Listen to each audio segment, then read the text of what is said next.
An explosive news conference between President Donald Trump and Israeli Prime Minister Benjamin Netanyahu. We also see eye to eye on Iran.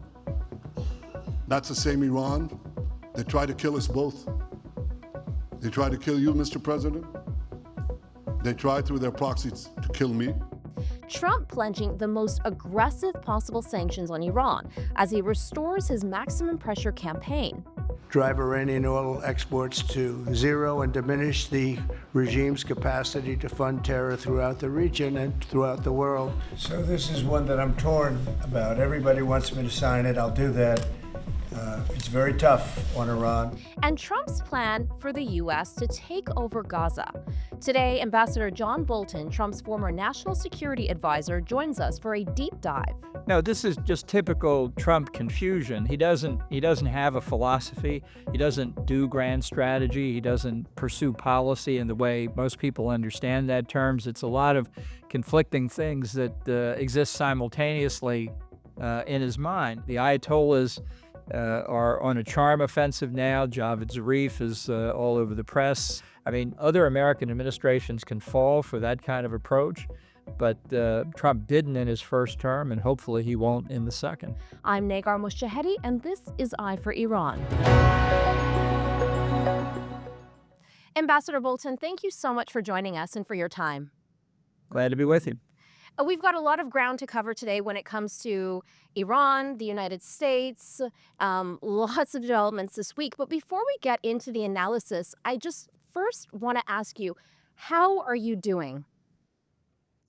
Well, obviously, the president's decision to withdraw my Secret Service protection was disruptive, as they like to say, and I'm put measures in place in lieu of that. I mean, I think it was a mistake.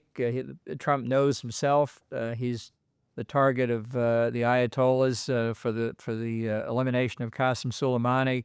There was a Pakistani national arrested at the end of last year for trying to hire a hitman against Trump, as the Revolutionary Guards had tried to hire a hitman against me. And obviously, so a lot of people, Mike Pompeo, Mark Milley, Mark Esper, and others are in the same situation, and I think it was the right thing to do for the Biden administration to afford that protection, and a mistake to withdraw it. But you have to deal with the world as it is, not as you'd want it to be. You've got a good attitude when it comes to that. And may I ask you, Ambassador Bolton, are you footing the bill for your own security details now?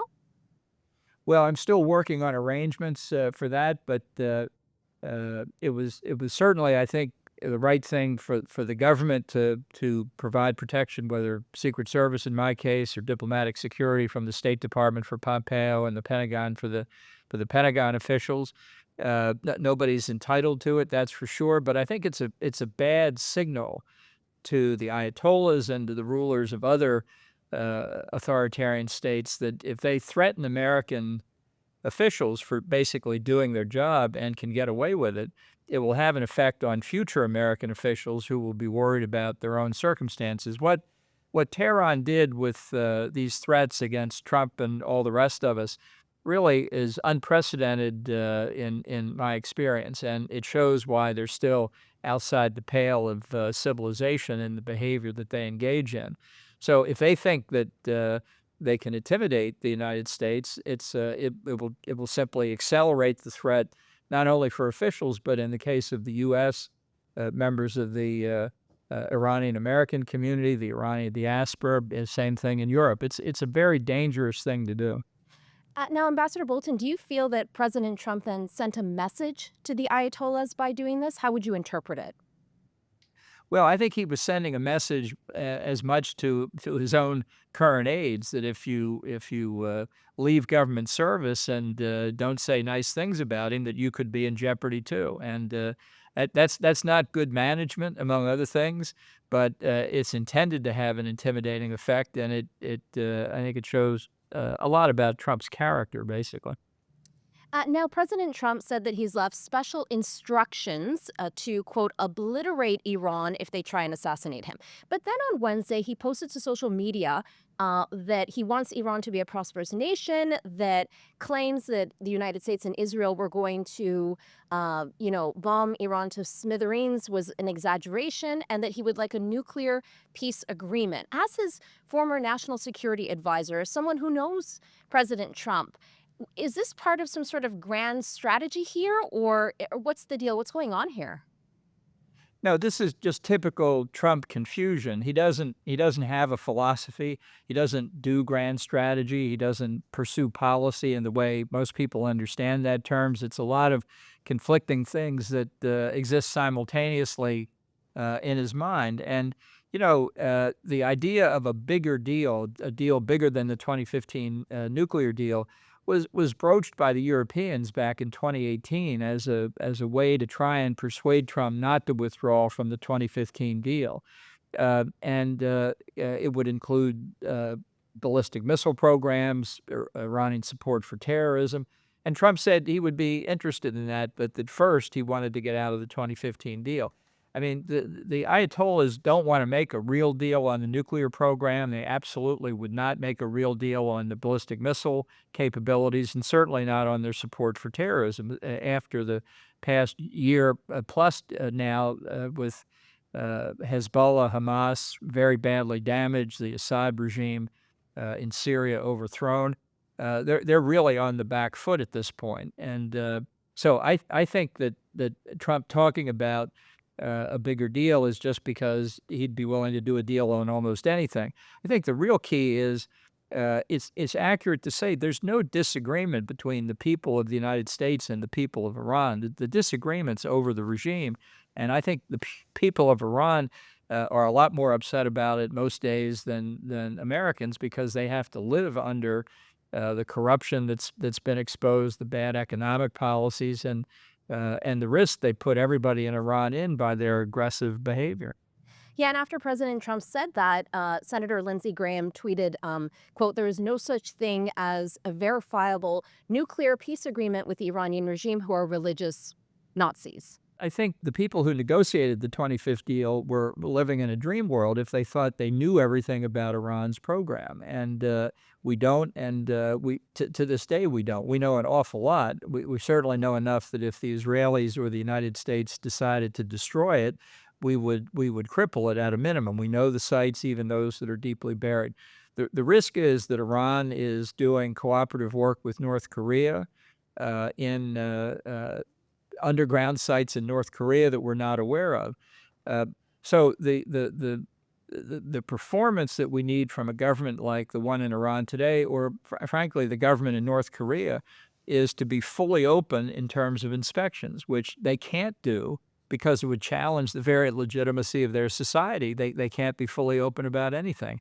So any deal with an authoritarian society, whether it's Russia, China, Iran, North Korea, is inherently unsafe. Can you tell us more about these underground sites that you just mentioned for North Korea?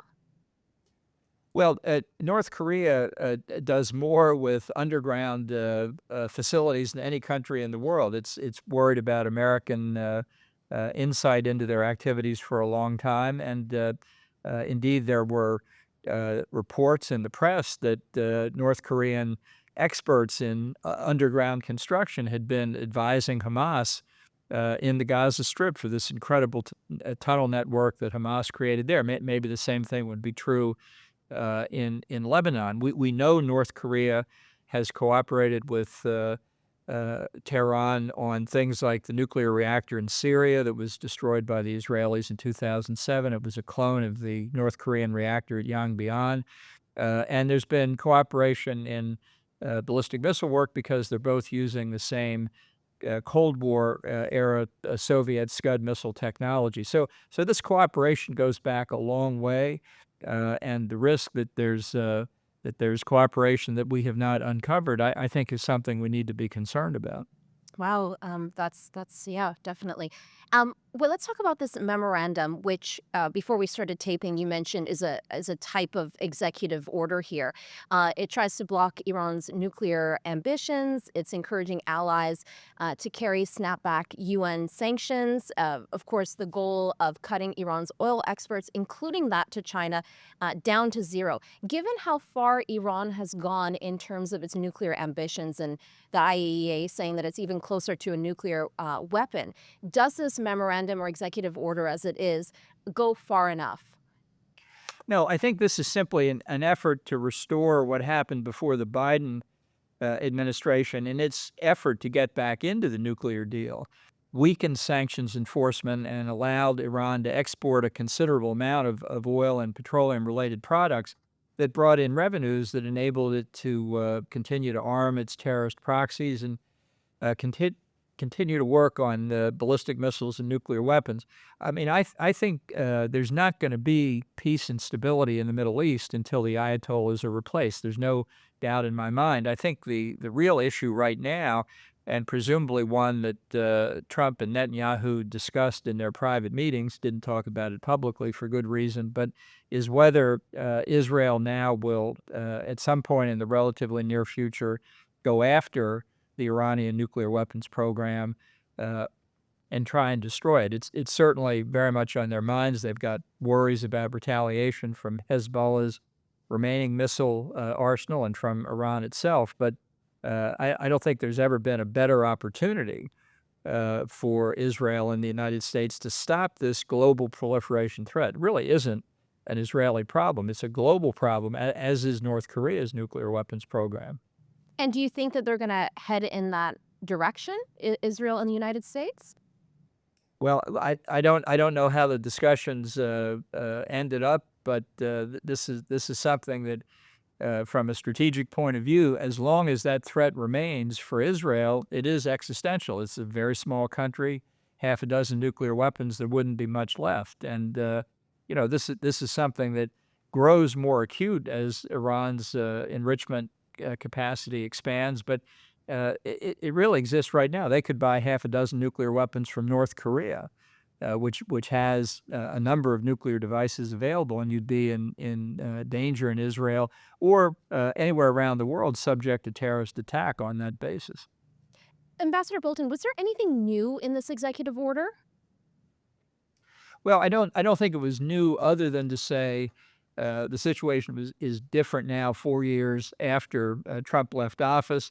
I'm sure there will be additional steps to come. The real question is not saying at a executive order level, I want the sanctions enforced again. It's really getting them enforced. And I think our experience over the years has taught us that a sanction's best day is the day it's announced, and it gets worse after that because the target takes steps to avoid the effect of the sanction, to mitigate the damage.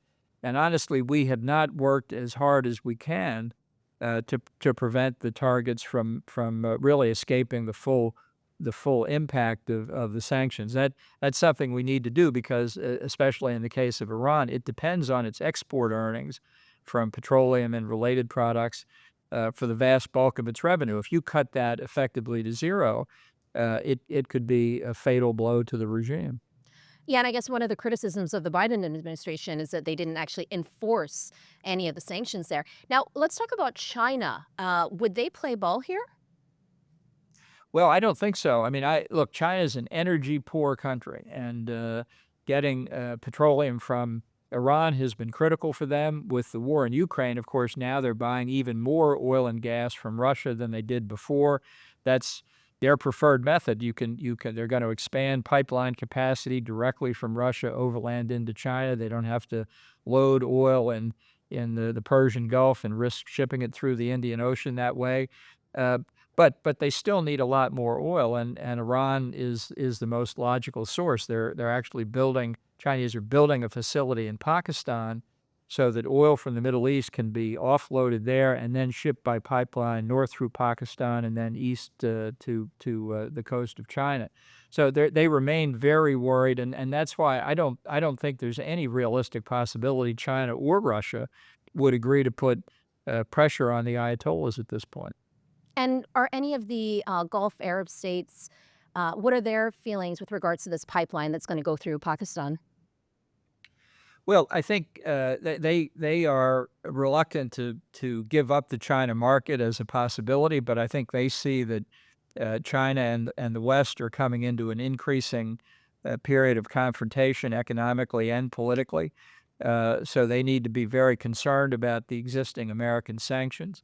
I think the Gulf Arab states would welcome the elimination of Iran's nuclear weapons program, and frankly, they'd welcome the overthrow of the regime because they are threatened by Iran's terrorist surrogates, just as Israel is. The Iranian ring of fire strategy around Israel also works against the Gulf Arab states, and in particular, if you look at the Houthi rebels in Yemen, they're in Saudi Arabia and UAE backyard, and it's one thing to have to face Iran across the Gulf, but to have missile launching sites in your backyard, which have been used against Saudi and Emirati civil airports and oil facilities over the years. The threat's not hypothetical, it's real. And you mentioned Ukraine before. Trump says he wants to end the war in Ukraine. And given the strategic partnership between Russia and Iran and Vladimir Putin's relationship with President Donald Trump, how would this impact Iran? Well, I'm very worried that the war in Ukraine could end in a very disadvantageous way for Ukraine. I think Trump has made it clear he wants both the Middle East war and the war in Ukraine to disappear. He said they wouldn't have happened if he had been elected president, which is a statement that's neither provable nor disprovable, but he says it's Biden's fault, basically. And it also implies, especially in the case of Ukraine, he doesn't care on what terms the war is ended. He just wants it over with, which I think is dangerous for the Ukrainians.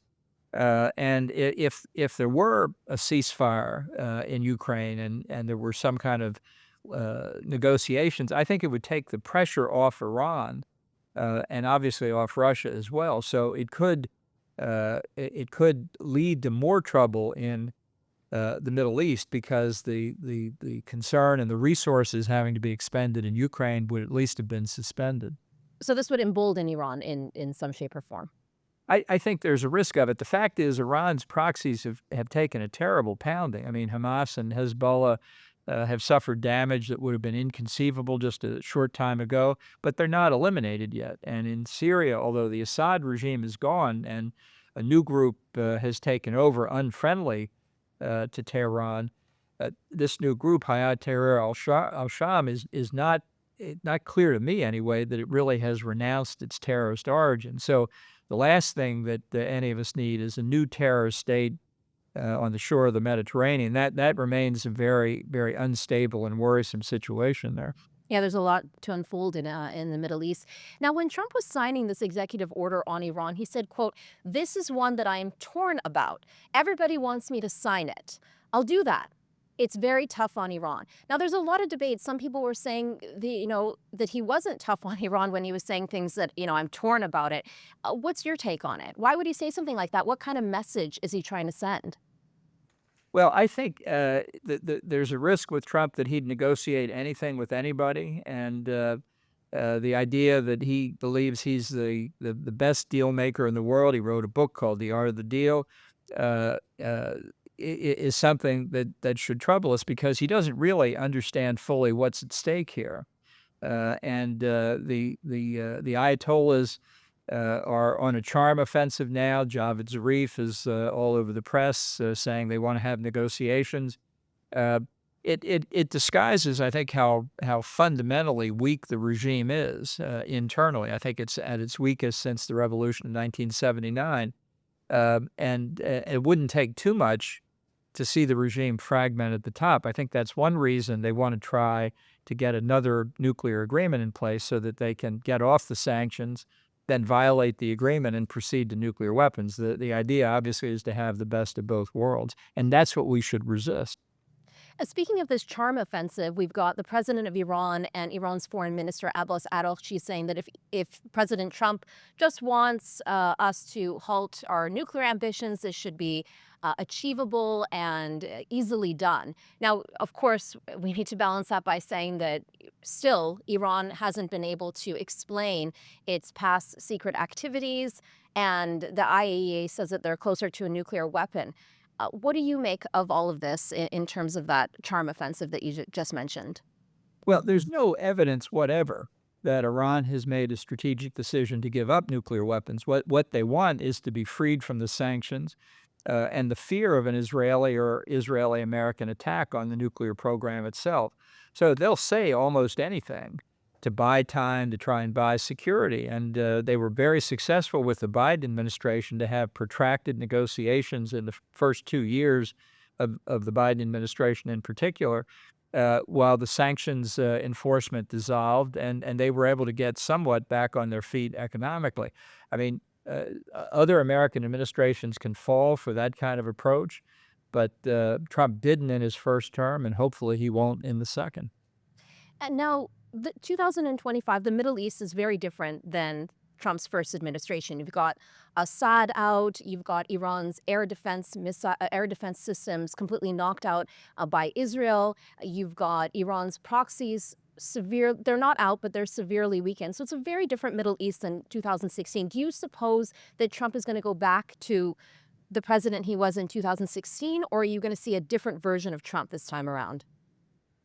Well, since he has no underlying philosophy, there's really no telling what direction he's going to go in. And I think one important question we don't know the answer to is what consumes his attention first? Is it the war in Ukraine, or is it more work on the Middle East? The administration said yesterday that they had made progress in some preliminary talks on Ukraine, and I think there is a feeling that some kind of negotiated outcome is possible there. So it could be Ukraine distracts his attention. Certainly, Trump has a lot going on domestically that's going to distract his attention. So I'm not sure how much of a priority he will make. I have no doubt he discussed that with Netanyahu during Netanyahu's visit, both with respect to Gaza and Lebanon, but also the Iranian nuclear program. Now, if diplomacy fails, is there a way to ramp up the maximum pressure campaign and the executive order that's already out? What other options does the U.S. have? Well, I think that, as I said before, the regime is very weak internally, and there are ways of providing resources for the opposition. I think the regime will be particularly vulnerable when the Ayatollah Khamenei, who's 85 thereabouts and not in good health, passes on. That's when the succession, which has only happened once in the Islamic Republic, they've only had two supreme leaders. So this is hardly a guaranteed path to name a new leader.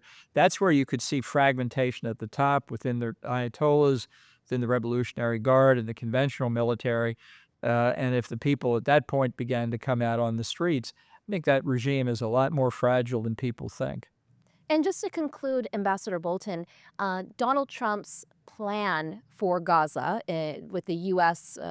A plan to rebuild Gaza and have neighboring countries pay for it. What impact is this going to have on Iran, given Iran's relationship with Gaza and Iran-backed Hamas, and also their alleged aggressive activities now in the West Bank?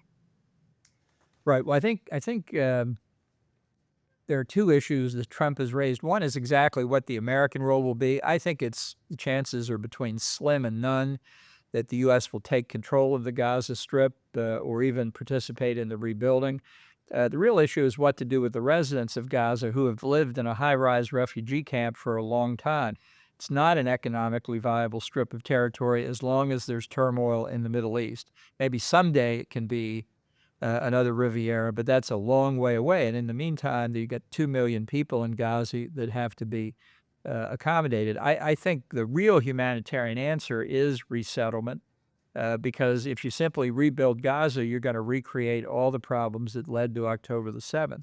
So I would abolish UNRWA, the Palestinian agency. I'd have the UN High Commissioner for Refugees come in to take over certainly the Gaza refugee problem and see if there's not a workable solution. And, those who still support Hamas, maybe they can go live in Iran where they get so much of their resources anyway. But does a plan like this, does this benefit Iran in any way? Can they use this to their advantage or not, or is it the opposite? Well, I think a lot of radical factions in the Middle East can use this dissatisfaction because the poor Palestinians have been victimized for so long by propaganda from the radical Arab states going back to the 50s and 60s that they're going to go back to Israel. They're not going to go back to Israel. The High Commissioner for Refugee doctrine is refugees should not stay in refugee camps. It's a terrible place to be if you've ever been in one. It's just a dead existence for people. They want to have a home. They want to have a productive life. These people are not going to go back to their country of origin, which is Israel. That's not going to happen. Every other refugee population in the world since 1945, under those circumstances, has been resettled. And so it's a humanitarian gesture to try and do that, so that the people and their families have a chance to be in a functioning economy with a future. Their children can go to schools and look for something other than living in a high-rise refugee camp with no future to look forward to. And in some ways, does this plan distract the United States from the issue of Iran's nuclear program? Well, I think everybody gets distracted by things like the hostage crisis, like the terrorist proxies. The center of all this is in Tehran, and until you deal with the Ayatollahs, these other manifestations of their effort to have hegemony in the Middle East and hegemony within Islam are not going to go away. If there were a new regime in Tehran tomorrow, it wouldn't guarantee peace and stability in the Middle East for sure, but it would go a long, long way. And any final thoughts? Do you feel that in any way Trump is sending a weak or a strong message to Iran in your assessment? Well, I think he's sending a confused signal, and that's so we'll now see what the Iranian response is.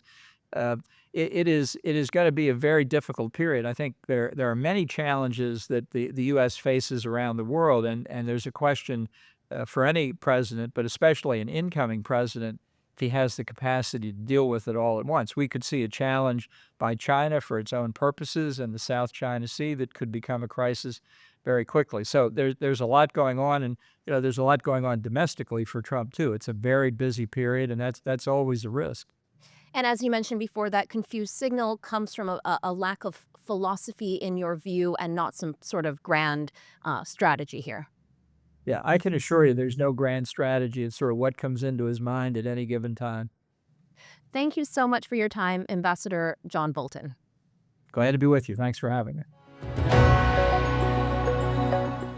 If you like this episode, hit the like button, leave us a comment. We'd love to know what you think. The Eye for Iran podcast series is brought to you by Iran International, the go-to destination for expert Iranian news in both Farsi and English.